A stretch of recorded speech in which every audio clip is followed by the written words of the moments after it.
ಮುಖ್ಯಮಂತ್ರಿ ಸಿದ್ದರಾಮಯ್ಯ ಅವರ ತವರು ಜಿಲ್ಲಾ ಉಸ್ತುವಾರಿ ಸಚಿವ ಡಾಕ್ಟರ್ ಎಚ್ ಸಿ ಮಹದೇವಪ್ಪ ಅವರ ತವರು ಕ್ಷೇತ್ರದಲ್ಲಿರುವ ಐತಿಹಾಸಿಕ ಹಾಗೂ ಪ್ರಮುಖ ಗ್ರಾಮವೊಂದರಲ್ಲಿ 4 ದಶಕದ ಇತಿಹಾಸವುಳ್ಳ ಪೊಲೀಸ್ ಉಪಠಾಣೆ ಸದಾಕಾಲ ಬೀಗ ಹಾಕಲ್ಪಟ್ಟಿರುತ್ತೆ. ಪೊಲೀಸ್ ಠಾಣೆಗಳು ದಿನದ 24 ಗಂಟೆಯೂ ತೆರೆದಿರಬೇಕು. ಸಿಬ್ಬಂದಿ ಯಾವುದೇ ಪರಿಸ್ಥಿತಿ ಎದುರಿಸಲು ಸನ್ನದ್ಧರಾಗಿರಬೇಕು ಎಂಬುದು ದೇಶಾದ್ಯಂತ ಇರುವ ಕಾನೂನು. ಆದರೆ ಮೈಸೂರು ಜಿಲ್ಲೆಯ ತಿ.ನರಸೀಪುರ ವಿಧಾನಸಭಾ ಕ್ಷೇತ್ರಕ್ಕೊಳಪಟ್ಟ ರಾಷ್ಟ್ರೀಯ ಹೆದ್ದಾರಿಯಲ್ಲಿರುವ ಮೂಗೂರು ಗ್ರಾಮದ ಪೊಲೀಸ್ ಉಪಠಾಣೆ ಈ ಕಾನೂನಿಗೆ ಅಪವಾದವಾಗಿದೆ. ಪೊಲೀಸ್ ಉಪಠಾಣೆಗೆ ಓರ್ವ ಹೆಡ್ ಕಾನ್ಸ್ಟೇಬಲ್ ಹಾಗೂ 4 ಕಾನ್ಸ್ಟೇಬಲ್ಗಳನ್ನು ನಿಯೋಜಿಸಬೇಕು. ಠಾಣೆಯಲ್ಲಿ ದಿನದ 24 ಗಂಟೆ ಕನಿಷ್ಠ ಒಬ್ಬರಾದರೂ ಇರಲೇಬೇಕು.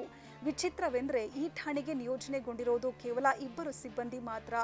ಎಲ್ಲಾದರೂ ಬಂದೋಬಸ್ತು ಕರ್ತವ್ಯಕ್ಕೆ ಹೆಚ್ಚುವರಿ ಸಿಬ್ಬಂದಿಯನ್ನ ಕಳಿಸಬೇಕಾದ್ರೆ ಇವರನ್ನೇ ಕಳಿಸಿಬಿಡ್ತಾರೆ. ಹೀಗಾಗಿ ಸದಾಕಾಲ ಈ ಉಪಠಾಣೆಗೆ ಬೀಗ ಜಡಿದಿರುತ್ತೆ.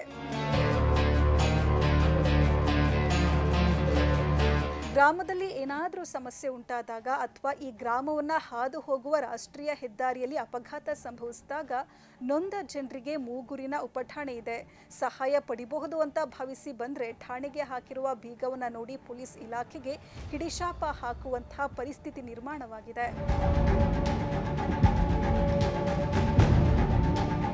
1980ರ ದಶಕದಲ್ಲಿ ರೇವಣ್ಣ ಸಿದ್ದಯ್ಯನವರು ಮೈಸೂರು ಜಿಲ್ಲೆಯ ಎಸ್ಪಿ ಆಗಿದ್ದ ವೇಳೆ ಮೂಗೂರಿನಲ್ಲಿ ಉಪಠಾಣೆ ಸ್ಥಾಪಿಸಿದ್ರು.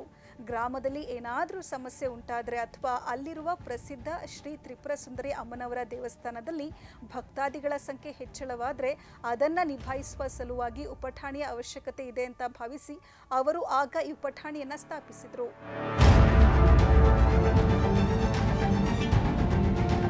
ಆ ಸಂದರ್ಭದಲ್ಲಿ ವಾಹನ ಸಂಚಾರ ಈಗಿರುವಷ್ಟು ದಟ್ಟಣೆಯಿಂದ ಕೂಡಿರಲಿಲ್ಲ. ರಾಷ್ಟ್ರೀಯ ಹೆದ್ದಾರಿಯೂ ಆಗಿರಲಿಲ್ಲ.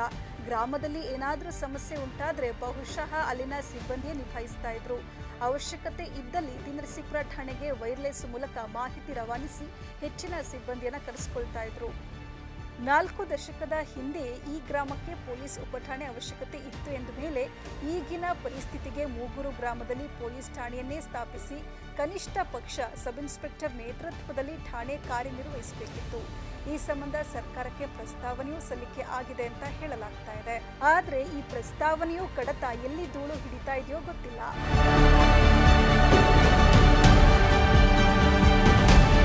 ಡಾಕ್ಟರ್ ಎಚ್ ಸಿ ಮಹದೇವಪ್ಪ ಅವರು ಮೈಸೂರು ಜಿಲ್ಲೆಯ ಉಸ್ತುವಾರಿ ಸಚಿವರು ಮಾತ್ರವಲ್ಲ, ಮೂಗೂರು ಗ್ರಾಮ ಅವರು ಪ್ರತಿನಿಧಿಸ್ತಾ ಇರುವ ತಿ.ನರಸೀಪುರ ವಿಧಾನಸಭಾ ಕ್ಷೇತ್ರಕ್ಕೆ ಒಳಪಡುತ್ತೆ. ತಾವು ಪ್ರತಿನಿಧಿಸ್ತಾ ಇರುವ ಕ್ಷೇತ್ರದ ಗ್ರಾಮವೊಂದರ 4 ದಶಕ ಇತಿಹಾಸ ಹೊಂದಿರುವ ಪೊಲೀಸ್ ಉಪಠಾಣೆ ಸಿಬ್ಬಂದಿ ಕೊರತೆ ಕಾರಣದಿಂದ ಸದಾಕಾಲ ಬೀಗ ಜಡಿಯಲ್ಪಟ್ಟಿರುತ್ತೆ ಎಂಬುದು ಇವರ ಗಮನಕ್ಕೆ ಬರಲೇ ಇಲ್ಲವೇ? ಈ ಗ್ರಾಮದಲ್ಲಿರುವ ಅವರ ಪಕ್ಷದ ಕಾರ್ಯಕರ್ತರಾಗಲಿ ಮುಖಂಡರಾಗಲಿ ಈ ವಿಷಯವನ್ನ ಇವರಿಗೆ ತಿಳಿಸಲೇ ಇಲ್ಲವೇ? ಅಂದ್ರೆ ಮಹದೇವಪ್ಪನವರಿಗೆ ಇದು ಗೊತ್ತಿಲ್ಲವೇನೆಂದಲ್ಲ.